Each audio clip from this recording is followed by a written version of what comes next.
एक मामला जिसने मुल्क में एक नया तनाज़ा खड़ा किया। साबिक वज़ीर आज़म की सजा पर सवालात उठाए, इंसाफ की शफाफ मुंतकली पर सवालात खड़े किए, अदलिया की साख पर सवालात उठाए।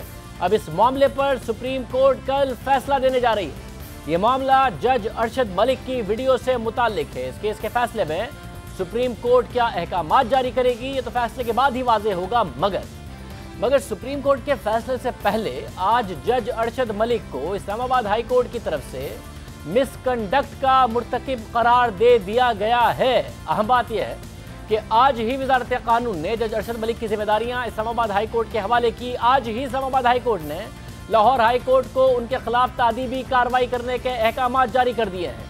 ये अहकामात किसी और की तरफ से नहीं बल्कि इस्लामाबाद हाई कोर्ट के चीफ जस्टिस अतर मिनल्लाह की जानिब से जारी किए गए, जिसका नोटिफिकेशन इस्लामाबाद हाई कोर्ट के कायम मकाम रजिस्ट्रार ने आज जारी किया।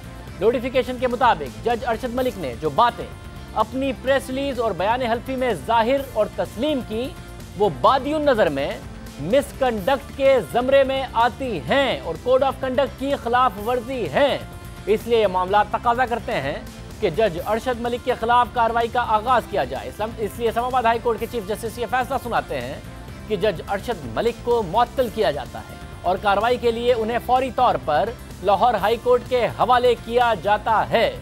इस्लामाबाद हाई कोर्ट की तरफ से ये एक अहम फैसला है, यानी ये बात आला अदलिया की तरफ से तय हो गई है कि जज अरशद मलिक मिसकंडक्ट के मुर्तकिब करार पाए हैं। और ये मिसकंडक्ट उस वक्त सामने आया है जब जज अरशद मलिक पाकिस्तानी तारीख के सबसे अहम केसेस की समाअत कर रहे थे और उन केसेस में मुल्क के साबिक वज़ीर आज़म बतौर मुल्जिम नामजद थे, जिन्हें जज अरशद मलिक ने केस में मुजरिम करार दिया। जज अरशद मलिक ने साबिक वज़ीर आज़म नवाज शरीफ के खिलाफ नैब के 2 केसेस की समाअत की, जिसमें अल अजीज़िया और फ्लैगशिप रेफरेंसेस शामिल थे। अल अजीज़िया में उन्होंने नवाज शरीफ को सजा दी और फ्लैगशिप में उन्हें बरी किया। लेकिन सवाल यह है कि जब फैसला देने वाले जज मिसकंडक्ट के मुर्तकिब करार पाए हों तो इससे इन दोनों केसेस के फैसलों पर क्या असर पड़ेगा। साथ ही कल सुप्रीम कोर्ट की तरफ से अब जज अरशद मलिक वीडियो केस का फैसला आना बाकी है। इस फैसले में सुप्रीम कोर्ट इस केस से मुताल्लिक किस सिमत की तरफ जाएगी ये अहम होगा। मगर मामला जो भी हो, 6 जुलाई को जज अरशद मलिक की जो वीडियो मंजरेआम पर आई, उसका फैसला होना ज़रूरी है, उसका फैसला होना बाकी है। क्योंकि अगर इस वीडियो का फैसला नहीं होगा तो बहुत से अहम मामलात इबहाम का शिकार हो जाएंगे। इसलिए ज़रूरी है कि जज अरशद मलिक की 6 जुलाई वाली वीडियो का फैसला हो। क्योंकि जज अरशद मलिक की मुल्तान वाली वीडियो की तो तस्दीक हो गई है, मगर ये सवाल अपनी जगह बरकरार है कि जज अरशद मलिक की मुल्तान वाली वीडियो दिखाकर नून लीग ने उन्हें नवाज शरीफ के हक में फैसला देने के लिए ब्लैकमेल किया, या किसी और ने उस वीडियो के जरिए नवाज शरीफ के खिलाफ फैसला देने के लिए ब्लैकमेल किया, जो कि नून लीग का दावा है। और वो कोई और कौन है जिसने ये काम किया, ये वो बुनियादी सवाल है जिसका जवाब आना ज़रूरी है। क्योंकि सवाल ने अदलिया की आज़ादी और अपोजिशन की सबसे बड़ी जमात पर सवालात खड़े कर दिए हैं। लेकिन अहम बात यह है कि अब तक उस वीडियो का फोरेंसिक ही नहीं कराया गया, जो इस पूरे केस और 2 मुख्तलिफ इल्ज़ामात का बुनियादी सबूत है। ये सबूत ठीक है या नहीं, इस बुनियादी सवाल का जवाब 47 दिन गुजरने के बावजूद नहीं मिल सका है। 6 जुलाई को मरियम नवाज ये वीडियो सामने लाई। जज अरशद मलिक की वीडियो को दिखाकर नून लीग की तरफ से यह बयानिया कायम किया गया कि जज अरशद मलिक को उनकी मुल्तान वाली वीडियो दिखाकर नवाज शरीफ के खिलाफ फैसला देने के लिए मजबूर किया गया है। ये बातें जज अरशद मलिक इस मुबैना वीडियो में कहते नजर आए, जो मरियम नवाज ने अपनी प्रेस कॉन्फ्रेंस में दिखाई थी कि उनकी एक पुरानी वीडियो उनके सामने रखी गई। मरियम नवाज की इस प्रेस कॉन्फ्रेंस के बाद मोहम्मद खुर्शीद बराए इत्तलात फिरदौस हाशिकेवान ने प्रेस कॉन्फ्रेंस की और दावा किया कि हुकूमत इस वीडियो का फोरेंसिक कराएगी। सिर्फ यही नहीं बल्कि अगले ही दिन यानी 7 जुलाई को इस दावे को दोबारा दोहराया भी गया। आपने एक जज मोहतरम को नहीं, आपने पाकिस्तान की पूरी जुडिशरी पे उंगलियां उठा दी हैं। वीडियो की फोरेंसिक ऑडिट होगी, उसके कंटेंट जो है क्या वो टेम्पर्ड है, रियल है, ये आपकी उस फोरेंसिक ऑडिट के बाद सामने आ जाएगा। हम इस कौम से, इस मुल्क की आवाम से कुछ नहीं छुपाएंगे। हुकूमत ने ये फैसला किया कि ये जो किरदार है मरियम सफदर अवान जो है, इस किरदार को मंतकी अंजाम तक पहुंचाने के लिए इस ऑडियो और वीडियो का फोरेंसिक ऑडिट करने जा रही है गवर्नमेंट। और तमाम वो छुपे हुए किरदार, पर्दा नशीन जो इसके पस पर्दा साजिश में मुलव्वस रहे, उनको बेनकाब करेंगे। यानी हुकूमत ने फैसला किया कि सब कुछ अवाम के सामने रखा जाएगा, वीडियो का फॉरेंसिक कराया जाएगा।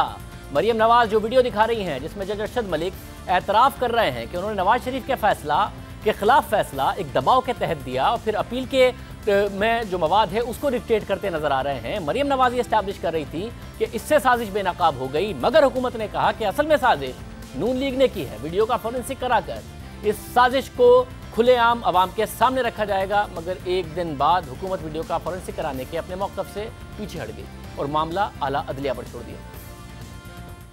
अब जब ये हमने कल प्रेस कॉन्फ्रेंस में नैरेटिव दिया तो अपोजिशन की तरफ से ये आवाजें उठी कि ये हुकूमत के उस ऑडिट प्रोसेस पे हमको एतमाद नहीं है।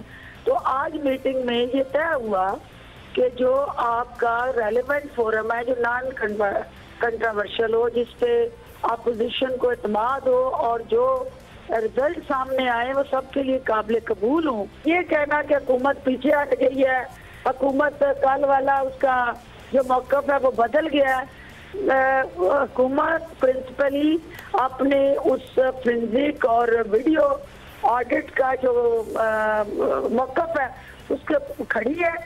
किसके जरिए होना है, कैसे होना है, ये अगली मोडालिटीज है जिसको तय होना है। और जब मामला सुप्रीम कोर्ट में गया तो FIA को 3 हफ्ते में तहकीकात मुकम्मल करने की मोहलत दी गई।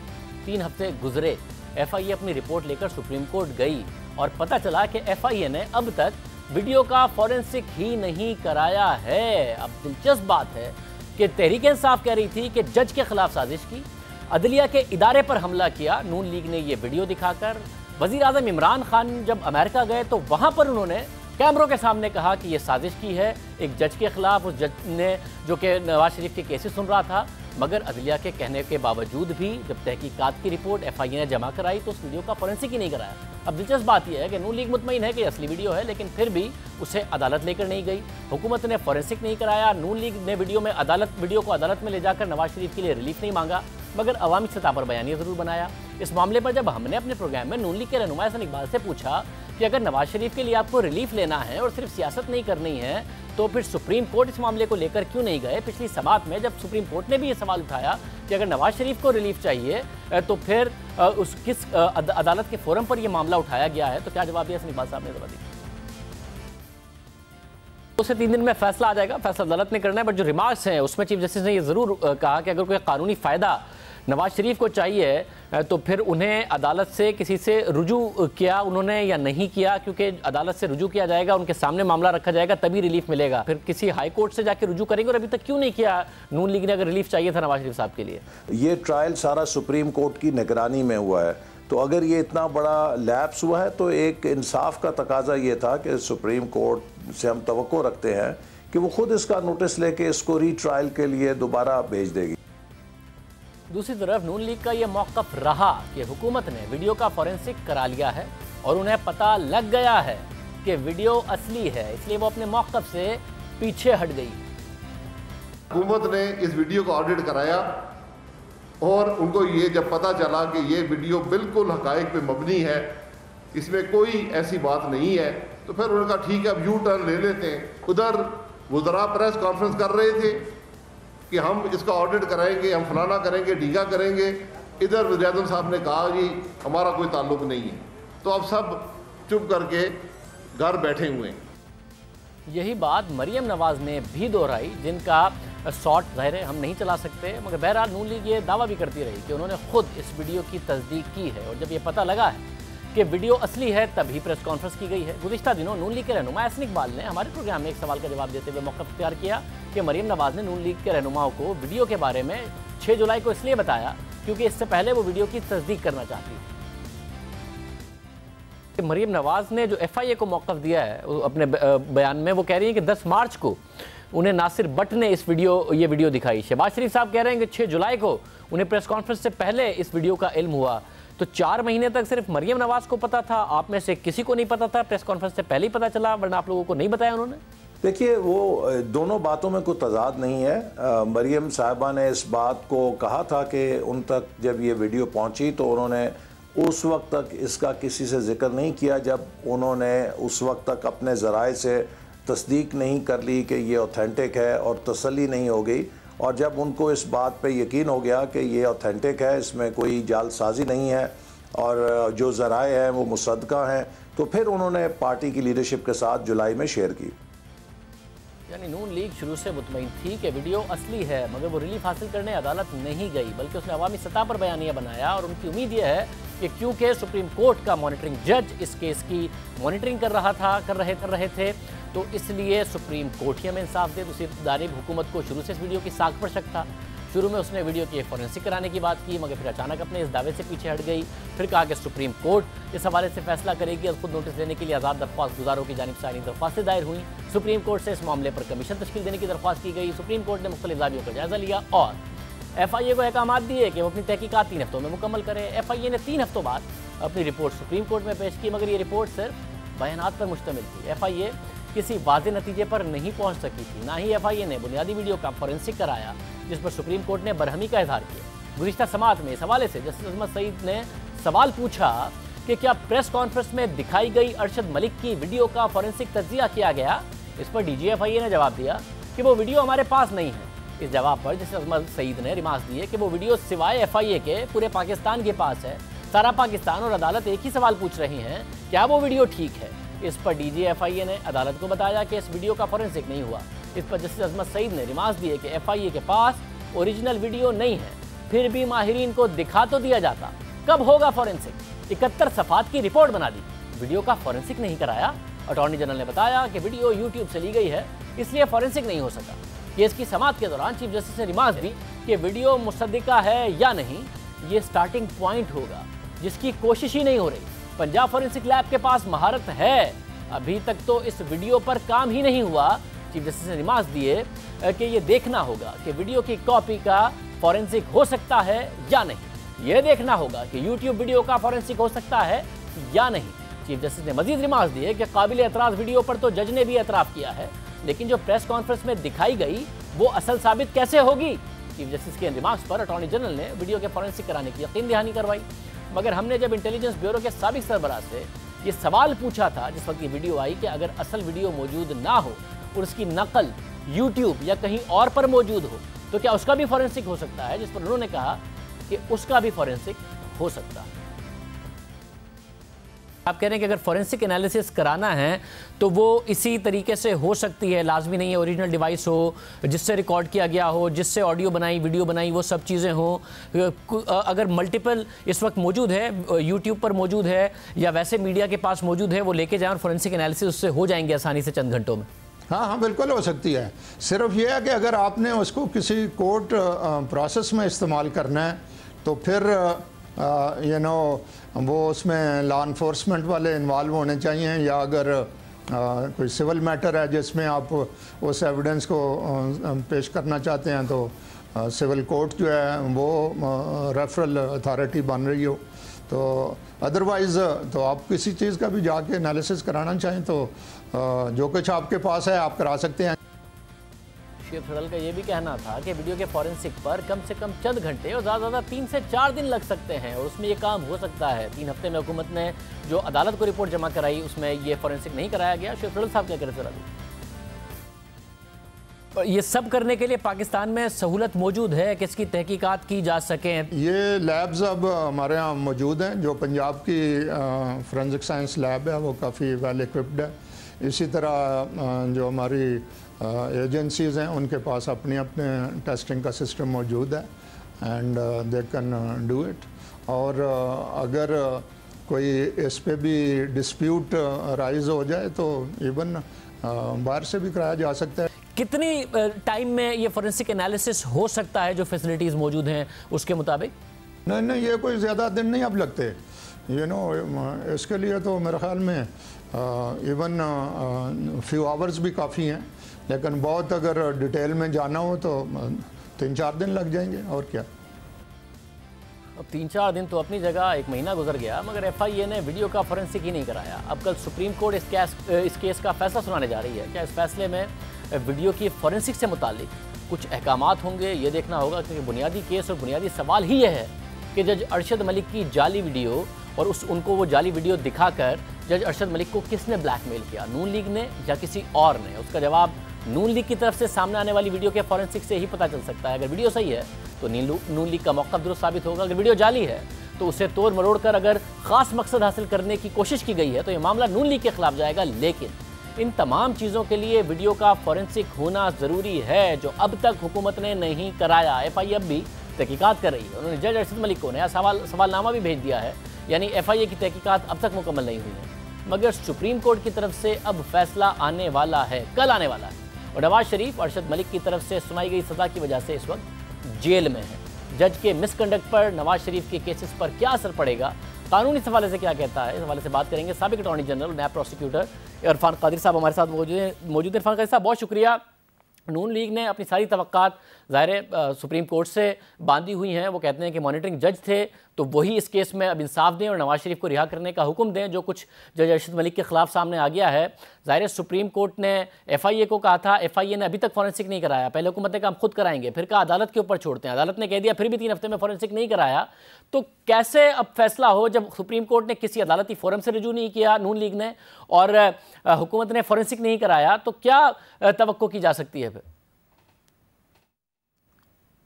देखें, अदालत के सामने कोई भी चीज़ को अगर आपने साबित करना हो तो वो आप अदालत में एविडेंस टेंडर करते हैं, या अदालत जो है वो तमाम मैटर्स जो अदालत के सामने आ जाते हैं अदालत उनको भी देख सकती है। यहाँ पे ये जो वीडियो का जो इशू है ये इतना ज़बान ज़द-ए-आम हो चुका है कि इसको हम कानूनी इस्तिलाह में यूनिवर्सल टेस्टिमनी कहते हैं। और अगर ये कोई एविडेंस के तौर पे नहीं भी अपील में पेश किया जाता तो ये जिस तरह के पहले एक केस में वो जो वीडियोस थी हमारे लाहौर हाई कोर्ट के 2 जज साहिबान की, जिससे कि SGS और कोटेकना का केस जो है वो रीट्रायल के में चला गया था, उससे भी ज़्यादा गंभीर सूरत हाल यहाँ पे हो गई है। और अगर ये फ़ैसला जो है जज अरशद मलिक का इस्लामाबाद हाई कोर्ट मेंटेन कर भी लेता है तो वो फ़ैसला जो है वो शदीद कंट्रोवर्सी का शिकार रहेगा और उसकी जो वक़्त है वो भुट्टो साहब का जो केस है उससे ज़्यादा कभी भी नहीं हो सकेगी। और इस वक्त तक की सूरत हाल ये है कि जहाँ तक जज अरशद मलिक साहब का ताल्लुक़ है उनको तो टोटली डिस्क्रेडिट कर दिया है। सुप्रीम कोर्ट ने जो रिमार्क्स दिए हैं 2 रोज़ पहले उसमें भी उनको टोटली डिस्क्रेडिट कर दिया। और ये बहुत बड़ा ये जुमला था चीफ जस्टिस साहब का कि तमाम जो जज साहिबान हैं सारे मुल्क के, वो सख्त शर्म से वो बहुत ही शर्मिंदा हैं और ये सारा चीज़ देख के, और जजेस की बड़ी बदनामी हुई है।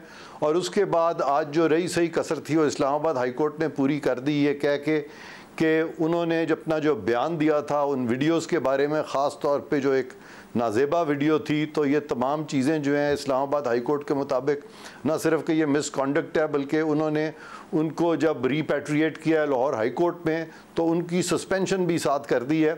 तो जज साहब जो हैं अरशद मलिक साहब, उनकी जो क्रेडिबिलिटी है ख़ास तौर पे, जबकि उन पे ये भी इल्ज़ाम आएगा कि उनकी जो एक्सप्लेनेशन है जो कि इस्लामाबाद हाई कोर्ट के मुताबिक भी प्लॉजिबल नहीं है, तो ऐसा शख्स जो कि सच भी नहीं बोल सकता आम फहम ज़िंदगी में, तो उससे ये एक्सपेक्ट करना कि वो किसी किस्म के बग़ैर प्रेशर के ये फ़ैसला उसने दे दिया है और प्रेशर का आंसर भी यहाँ नज़र आ रहा है। तो इस वक्त मुझे तो यही लग रहा है कि ये जो फ़ैसला है फाइनली जब ये इस्लामाबाद हाई कोर्ट इसके सामने अपील आएगी तो या तो उसमें रीट्रायल ऑर्डर होगा या एक्विटल ऑर्डर होगा।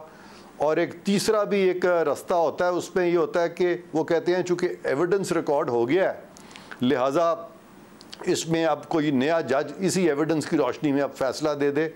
लेकिन उस चीज़ की मुझे तवक्को कम नज़र आ रही है, क्योंकि जो एविडेंस भी अगर रिकॉर्ड हो और कोर्ट की इंडिपेंडेंस जो है वो इन क्वेश्चन हो, तो फिर मैं समझता हूँ कि पूरा ट्रायल या तो डिनोवो होना चाहिए और या उसमें क्लीन एक्विटल होना चाहिए। तो इन हालात में अब ये जो भी आउटकम है अपील का वो काफ़ी वाज़े नज़र आने लग गया है कि इनकी जो फ़ैसला है अरशद मलिक साहब का, इन हालात में अगर उसको मेंटेन किया गया तो वो एक बहुत कंट्रोवर्सी का शिकार होगी हमारी जो अदालतें हैं। तो आई एम श्योर कि अदालतें जो हैं इस वक्त ज़रूरी है उनके लिए कि वो भी अपनी साख को बरकरार रखते हुए ऐसा फ़ैसला दें जिससे कि इंसाफ होता हुआ भी नज़र आए। मगर साथ में ये भी बताइएगा कि अब हुकूमत तो उस वक्त ये कह रही थी, तहरीक इंसाफ की हुकूमत के नून लीग ने जज के खिलाफ साजिश की है और इदारे पर हमला किया है, मगर सुप्रीम कोर्ट के अपने रिमार्क्स हों, इस्लामाबाद हाई कोर्ट का आज का फैसला हो, वो जज अरशद मलिक पर सवाल उठा रहे हैं, उनके कंडक्ट पर सवाल उठा रहे हैं, उन्हें मिसकंडक्ट का मुर्तकिब करार दे रहे हैं। साथ ही सारे इदारे की बदनामी का बाइस भी सुप्रीम कोर्ट के ऑब्जर्वेशंस में कहा गया जज अरशद मलिक को, जबकि तहरीक इंसाफ की हुकूमत उनका दिफा कर रही थी।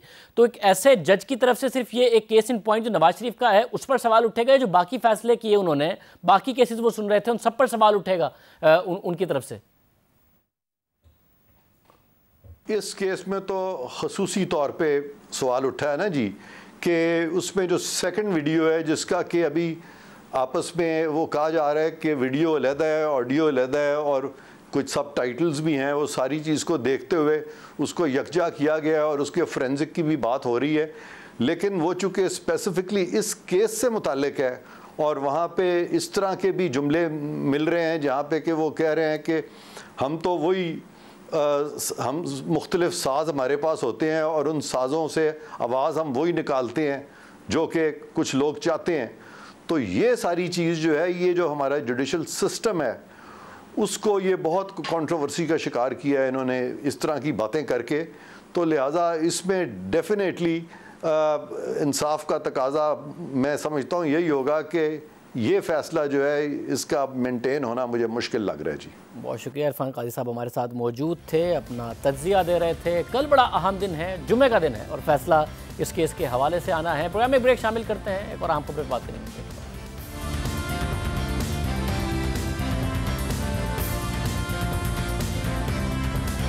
शहरी हुकूमत, सिंध हुकूमत और वफाकी हुकूमत ये सब कराची से कचरा उठाने के दावे कर रहे हैं, मगर मसला जूं का तूं बरकरार है, कचरा उठ नहीं रहा है। मगर इन हुकूमतों की कारकर्दगी पर सवालात उठ रहे हैं। तमाम स्टेक होल्डर्स एक दूसरे पर कचरा ना उठाने, ताउन ना करने, कचरा फैलाने के इल्जाम लगा रहे हैं। ऐसा लग रहा है कि जैसे कराची से कचरा उठाना कोई रॉकेट साइंस है या फिर मिशन इम्पॉसिबल है। ऐसा तासुर उभर रहा है कि यह नामुमकिन काम है, क्योंकि सब मिलकर भी कराची का कचरा नहीं उठा पा रहे हैं। साफ लग रहा है कि सफाई मुहिम के नाम पर ड्रामेबाजी हो रही है, पॉइंट स्कोरिंग हो रही है, क्रेडिट की लड़ाई है, मगर इस सब में कराची के अवाम पिस रहे हैं। पहले भी पिस रहे थे और इस मुहिम के ऐलान के बाद भी पिस रहे हैं और आपस में क्रेडिट की जंग जारी है।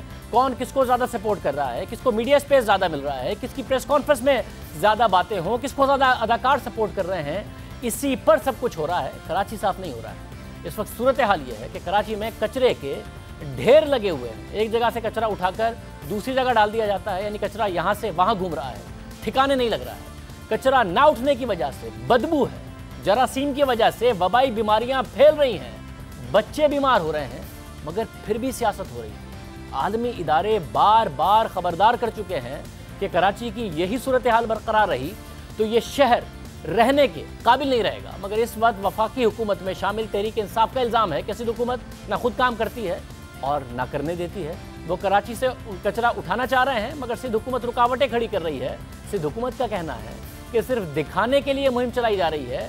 तहरीक इंसाफ कचरा उठाने के बजाय कचरा फैला रही है। कचरा लैंडफिल साइट पर ठिकाने लगाने के बजाय शहर के मुख्तलिफ मकामात पर जमा किया जा रहा है। ये इल्ज़ाम बार बार एक दूसरे पर लगता रहा। ये इल्ज़ाम पहले सईद गनी साहब ने अली जैदी साहब पर और तहरीक इंसाफ की कैंपेन पर लगाया कि ये कचरा नालों से निकालते हैं, शहर के मुख्तलिफ इलाकों में फेंक देते हैं।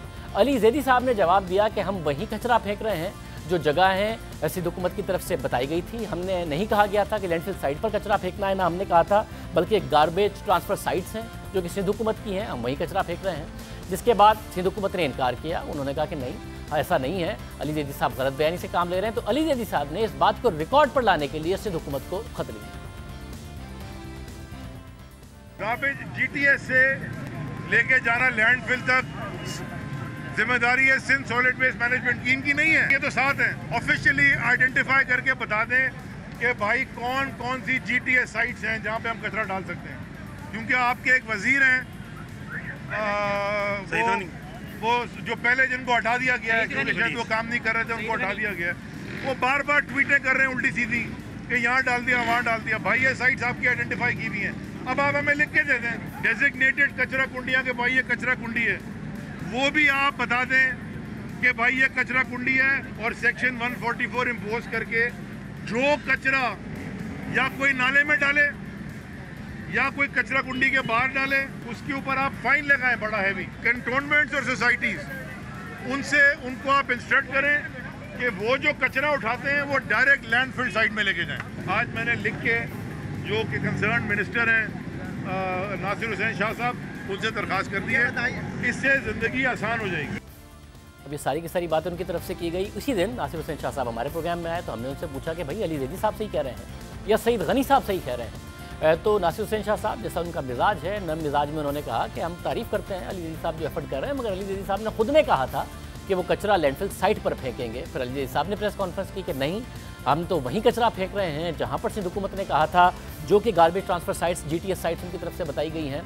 फिर आज जब एक वीडियो सामने आई, हामिद मीर साहब ने इस पर एक तफसीली ट्रांसमिशन की थी, कराची की कचरा साफ़ करने पर बात हुई थी, मुख्तलिफ स्टेक होल्डर्स उसमें मौजूद थे। तो अली ज़ैदी साहब ने कचरा फेंकने की कहाँ पर बात की थी सईद गनी साहब से, वो ज़रा देखिए। हम तो इस वक्त जो है वो 6 के 6 डिस्ट्रिक्ट हैं उसमें काम कर रहे हैं।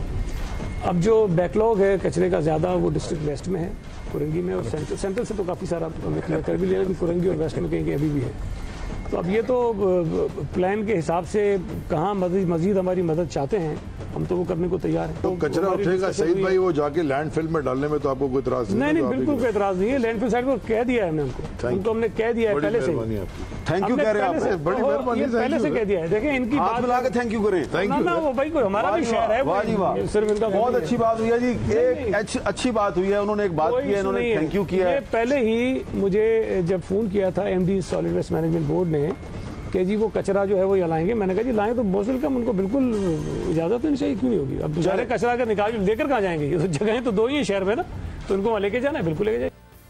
लैंडफिल साइट का कहा था अली ज़ैदी साहब ने कि वहाँ जाके कचरा फेंके तो आपको एतराज़ तो नहीं है, तो सईद गनी साहब ने कहा बिल्कुल नहीं है, और हमने वहाँ पर कह भी दिया है। बाद में कचरा लैंडफिल साइट की जगह पर मुख्तलिफ मकामात पर फेंका गया तो सईद गनी साहब ने शोर मचाया, जिस पर अली ज़ैदी साहब ने कहा कि नहीं, हमारी तो बात ही हुई थी, जहाँ सिंध हुकूमत ने कहा था हम वहीं फेंक रहे हैं। ये वीडियो कुछ और बता रही है, मगर इस सब लड़ाई के बीच शहरी हुकूमत की बात की जाए तो वो बस तमाशा देख रही है, वफाकी हुकूमत के साथ है, सिंध हुकूमत पर इल्ज़ाम लगा रही है और ये कह रही है कि उसके पास कोई इख्तियार नहीं है।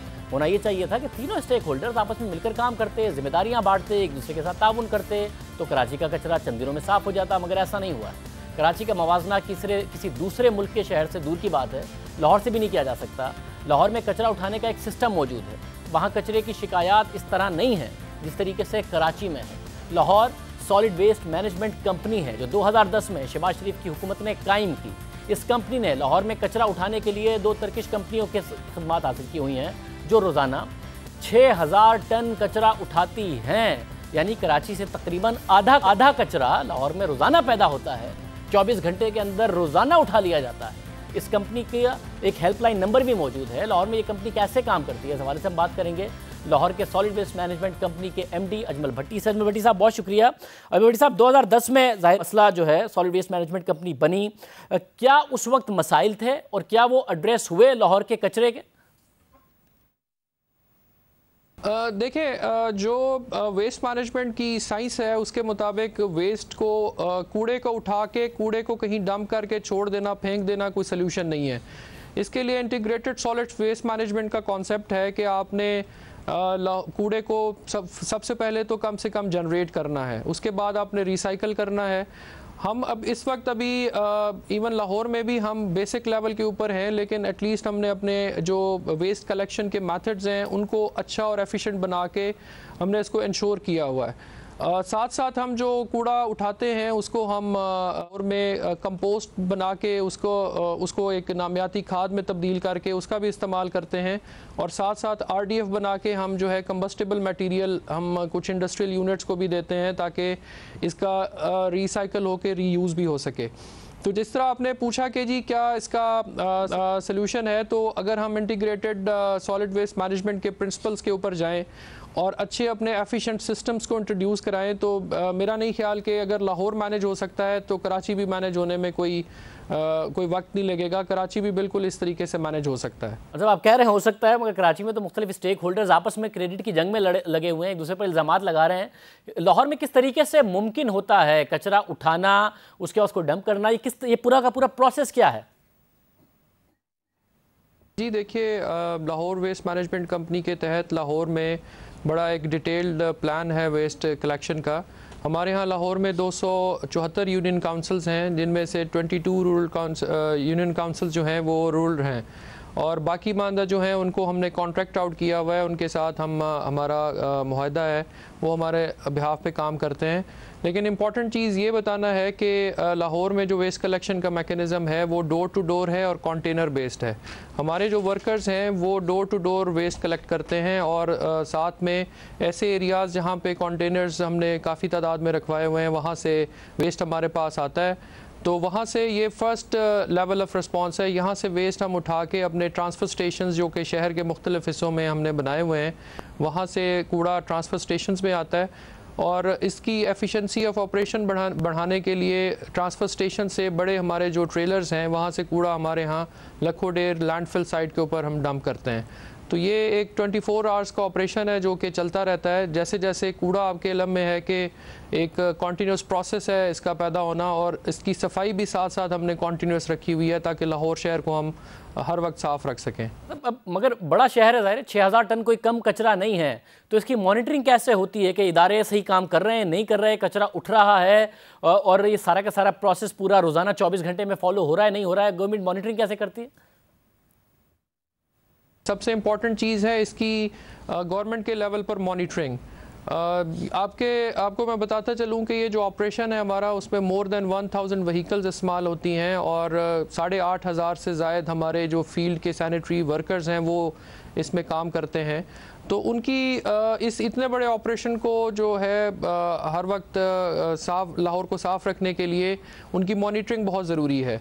हमने इस मॉनिटरिंग के लिए जो है अपना लाहौर को 27 जोन्स में तकसीम किया हुआ है, और हर जोन के नीचे जो है वो हमारे सुपरवाइज़र्स हैं, असिस्टेंट मैनेजर्स काम करते हैं, और वो वर्कर्स को अब उनकी बीट्स जो उनको एलोकेटेड हैं उन बीट्स में उनको मॉनिटर करते रहते हैं, ताकि ये कहीं पे भी अगर वेस्ट एक्यूमुलेट होता है तो वो फ़ौरन रिपोर्ट हो, और एक हमारा विसल ब्लोइंग सिस्टम के तहत उसको वहाँ से पिक करके हमारे ट्रांसफ़र स्टेशंस पे लाया जाता है, और ताकि उसको हम लखोडेर साइड पे जाके डंप कर सकें। अब ये काम आप लाहौर में कर रहे हैं, 6000 टन वहाँ पर कचरा होता है, कराची में तकरीबन डबल है, 12000 टन से ज़्यादा है, और यहाँ पर मुख्तलिफ स्टेक होल्डर जैसे हम कह रहे हैं दूसरे पर इल्ज़ाम लगा रहे हैं, मगर बुनियादी जिम्मेदारी सिंध हुकूमत की है। तहरीक इंसाफ पर वो कुछ भी इल्ज़ाम लगाएं, सिंध में हुकूमत पीपल्स पार्टी की है और वो ये काम नहीं कर रहे। क्या मुश्किल है 12000 टन को कराची को मैनेज करना? कराची के डायनामिक्स को जब आप लाहौर से देखते हैं तो यह कराची में भी मुमकिन है, मैनेज हो सकता है?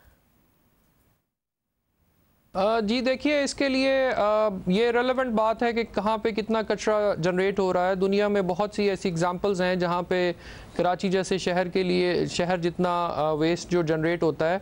असल में हमें ज़रूरत इस अमर की है कि हम उसके लिए सिस्टम्स डिफ़ाइन करें। जिस तरह लाहौर में भी कोई इतना ये बहुत कोई छोटा चैलेंज नहीं था, इसको हमने बाय इंट्रोड्यूसिंग अच्छे सिस्टम्स और एक पूरी वेल मैनेज टीम के ज़रिए हमने इसको मैनेज किया है, और अभी ये देखें ये वर्किंग हालत में है। दुनिया के अगर मुख्तलिफ़ शहरों से हम कंपेयर करें तो लाहौर में जो आपने बजट के ऊपर बात की, लाहौर का हम उनसे काफ़ी कम इस्तेमाल करके इस सारी चीज़ को हम मैनेज कर रहे हैं। दूसरा ये कि अभी लाहौर की ही एग्ज़ाम्पल को लेके कराची में भी ऐसे सिस्टम्स और ऐसे कंडूट्स डेवलप हो सकते हैं कि कराची भी अपने शुरू के दिनों की तरह दोबारा से साफ़ सुथरा हो जाए। मतलब और फिर अभी बकरीद थी और ज़ाहिर शहरियों की अपनी भी जिम्मेदारी है, जो बकरीद पे आलाइशें और जो गंद है उसकी वजह से मुख्तलिफ बीमारियां फैल रही हैं, बच्चे बीमार हो रहे हैं, शहर का शहर गंदा हुआ है। कोई और जो इस्लामी ममालिक हैं, अरब ममालिक हैं, उसमें इस तरीके से लोग नहीं करते जिस तरीके से कराची शहर में सब कुछ हुआ है। लाहौर में इसकी किस तरीके से मैनेजमेंट करते हैं आप? बकरा ईद जो है जी हमारे लिए एक बहुत बड़ा चैलेंज होता है लाहौर वेस्ट मैनेजमेंट कंपनी के लिए और लाहौर के लिए। मैं आपको बताता चलूं कि ये जो हमारा ऑपरेशन था बकरीद के ऊपर, ये रिकॉर्ड 60 घंटे के अंदर हमने 54,000 टन से ज़ायद आलाइशें इकट्ठी की और उनको हमने साइंटिफिक अंदाज में डंप साइट्स के ऊपर हमने जाके तल्फ किया। जो प्रोसेस इसमें हमने एम्प्लॉय किया वो ये था कि हमने इसकी तैयारी 1 महीना पहले शुरू कर दी थी। हमारे पास, जैसे मैं आपको बताया कि 274 यूसीज़ हैं और उन 274 यूसीज़ में हमने अवेयरनेस फैलाने के लिए 296 अपने कैंप्स लगाए थे। उन कैंप्स का ये मकसद था कि लोगों को आगाह किया जा सके कि जितनी देर आप इन आलाइशों को रिटेन करेंगे और अगर हमारे वर्कर्स के साथ कोऑपरेट नहीं करेंगे तो ताफुन फैलेगा और लाहौर शहर की खूबसूरती मान पड़ेगी।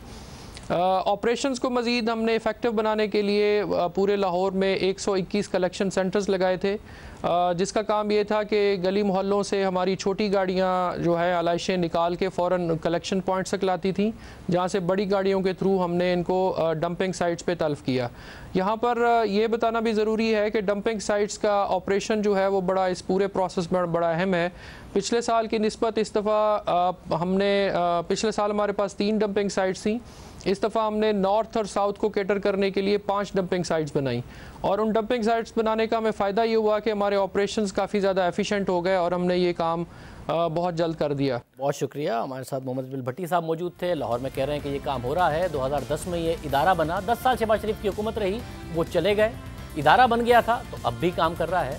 12वां साल है पाकिस्तान पीपल्स पार्टी की हुकूमत को कराची में, सिंध में, मगर कोई इदारा बनाया नहीं। वेस्ट मैनेजमेंट ज़रूर मौजूद है मगर वो काम करता नहीं है, तो हुकूमत इनकी चले जा रही है मगर कराची में कचरा साफ़ नहीं हो रहा है और ये प्रॉब्लम मौजूद। नासिर हुसैन शाह साहब को हमने दावत दी थी, वो एक अवामी इज्तिमा में मौजूद हैं, ज्वाइन नहीं कर सके, वरना उनसे हम पूछते कि जब लाहौर में ये हो रहा है तो कराची में क्यों नहीं हो सकता, जबकि अजमल भट्टी साहब कह रहे हैं कि बिल्कुल हो सकता है। कराची जितना कचरा दुनिया के मुख्तलिफ ममालिक में होता है और रोज़ाना 24 घंटे में वो साफ़ होता है, रिसाइकिल होता है, मगर कराची में ये काम नहीं हो रहा है। प्रोग्राम में एक ब्रेक शामिल करते हैं और खबरों पर बात करेंगे।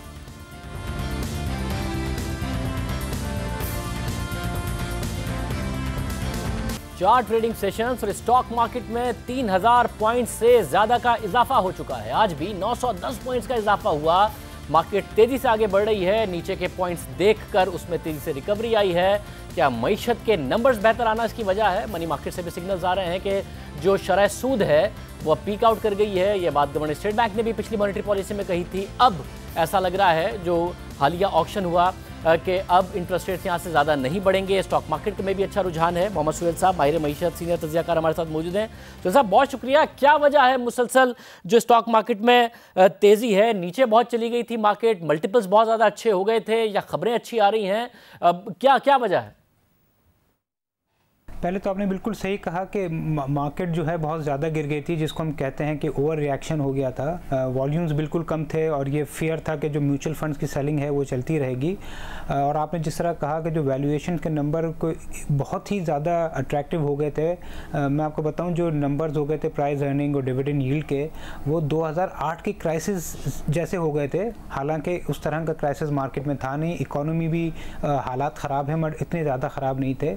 तो मेरे में एक शार्प रिकवरी तो एक्सपेक्टेड थी, मगर उसका सबब जो बनी, आई थिंक मेरे ख्याल में प्राइमरी रीज़न बना उसका कि जो SCCP में ऊपर सतह पे जो तब्दीलियाँ हुई हैं, उसके बाद जो SCCP की जो न्यू टीम थी उन्होंने फ़ौरन ही चाय संभालते हुए मार्केट पार्टिसिपेंट से मुलाकात करनी शुरू की और मार्केट्स में जो इश्यूज़ थे, ख़ास तौर से जो वॉल्यूम रिलेटेड इशू थे, उसकी तरफ बात करनी शुरू की। तो एक फील गुड फैक्टर हुआ कि शायद उम्मीद की जा रही है कि वो जो मसले मसाइल थे वो शायद रिजॉल्व हों, जिससे मार्केट में डेप्थ आए, क्योंकि मार्केट जो गिर रही थी इसी वजह से गिर रही थी कि मार्केट में वॉल्यूम ना होने के बराबर था। तो ये फील गुड फैक्टर बहुत ही इंपॉर्टेंट ने प्ले रोल किया। इसके अलावा जो इकोनॉमी के साइड पे जो बदस्तूर नेगेटिव खबरें आ रही थी, उसमें से एक मेजर जो खबर आई है करंट अकाउंट की, जो 70-75% गिर गया है। और इससे ज़्यादा जो इम्पोर्टेंट थी वो PIB का कल का ऑक्शन था कि तवक्कुआत के बरक्स कोई 1000 अरब से ज़्यादा लोगों ने अमाउंट की पार्टिसिपेशन की और जो तकरीबन 500 अरब जो सेंट्रल बैंक ने अप्रूव किए उसमें यील्ड 30 से 40 बेसिस पॉइंट प्राइमरी मार्केट में गिर गई, और आज सुबह जब उसकी सेकेंडरी मार्केट की ट्रेडिंग हुई तो वो मज़ीद गिर गई। मतलब ये है कि 5 साल 10 साल का जो बॉन्ड था जो कोई 13.60-70 पे था कुछ महीने पहले, वो 12.80-90 पे आ गया। तो आई थिंक ये इकोनॉमी के जो दो न्यूज़ थी और जो ये SCCB का प्रोएक्टिव रोल जो था, मेरे ख्याल में उसने कॉन्फिडेंस को काफ़ी हद तक इम्प्रूव किया है, जिसकी वजह से ये जो 4 दिन में 11% की बढ़ाव हमने देखा है ये बहुत ही एबनॉर्मल है और बहुत ही कम इतनी शार्प रिकवरी देखी जाती है। साथ में बताइएगा कि अब जो नज़र आ रहा है कि एक्सटर्नल अकाउंट में भी नंबर्स बेहतर हुए हैं, मगर वो इंपोर्ट्स के कर्टेल होने की वजह से, ना कि एक्सपोर्ट्स के बढ़ने की वजह से हैं। तो इस वक्त जो चैलेंज है मईशत के लिए, उसमें कहा जा सकता है कि मईशत अब इस्तेहकाम की तरफ बढ़ रही है, या ये कहा जा सकता है कि मईशत अब बेहतरी की तरफ बढ़ रही है? नहीं, स्टेबिलिटी कहेंगे, मैं इसको बेहतरी तो नहीं कहूँगा या ग्रोथ तो बिल्कुल नहीं कहूँगा, ये स्टेबिलिटी ज़रूर है। मगर जिस तरह आपने कहा, लोगों को जो सेंट्रल बैंक गवर्नर साहब कहते आ रहे थे और जो उनका मॉनेटरी पॉलिसी स्टेटमेंट था उसमें शायद कुछ डाउट था, ख़ास तौर से बैंकर्स को। उनका ये कहना था कि शायद इन्फ्लेशन बहुत ज़्यादा शूट कर जाए और इंटरेस्ट रेट बढ़ाने पड़े। मगर जो दुनिया में रिसेशन आया है और जो इंटरनेशनल ऑयल प्राइजेज़ गिर रही हैं और दुनिया भर में जो यील्ड्स हैं जो नेगेटिव हो गई हैं, तो आई थिंक बैंकर्स ने भी अपना व्यू चेंज किया है, जिसका इशारा हमने देखा कि कल जो पार्टिसिपेशन हुई है। तो आई थिंक वो जो सेंट्रल बैंक की जो बात थी, अब मार्केट उसको एक्सेप्ट करने लगी है। दूसरी जानिब मैं अभी भी कहूँगा कि हम स्टेबिलिटी की तरफ जा रहे हैं, क्योंकि करंट अकाउंट डेफिसिट तो गिर गया है जो एक बहुत अच्छा सिग्नल है, मगर हमारे रिजर्व्स अभी भी एडिक्वेट नहीं है। अभी भी रिजर्व्स 8-8.5 बिलियन डॉलर हैं, जिसको इन हालात में कम अज़ कम कॉन्फिडेंस को बेहतर करने के लिए 11-12 बिलियन डॉलर होना चाहिए। और दूसरी जानिब जो रेवेन्यू कलेक्शन है, ऑल्दो वो काफ़ी बेहतर ज़रूर होगा, मगर जो टारगेट है उससे बहुत ही अभी भी दूर है। और ये जो फिस्कल साइड का चैलेंज है और रिज़र्व बढ़ाने का चैलेंज है, ये मेरे ख्याल में रहेगा। तो हम स्टेबिलिटी की तरफ जा रहे हैं, और वो पार्टिसिपेंट जो समझ रहे थे कि शायद ये स्टेबिलिटी की राह जो है वो ज़रा दुश्वार हो, अब लग रहा है कि शायद इतनी ज़्यादा दुश्वार नहीं है। बहुत शुक्रिया साहब, हमारे साथ मौजूद थे। उम्मीद करते हैं कि मईशत में और बेहतरी आए। मुझे तो आप जानते ही होंगे, मेरा नाम है मिस्टर जिम। अरे अभी तक आपने मेरा चैनल सब्सक्राइब नहीं किया? अरे भाई फौरन सब्सक्राइब बटन पे क्लिक करके मेरा चैनल सब्सक्राइब करें, और हाँ, बेल आइकन पर लाजमी क्लिक करें ताकि आपको मेरी आने वाली तमाम वीडियोस की अपडेट मिलती रहे।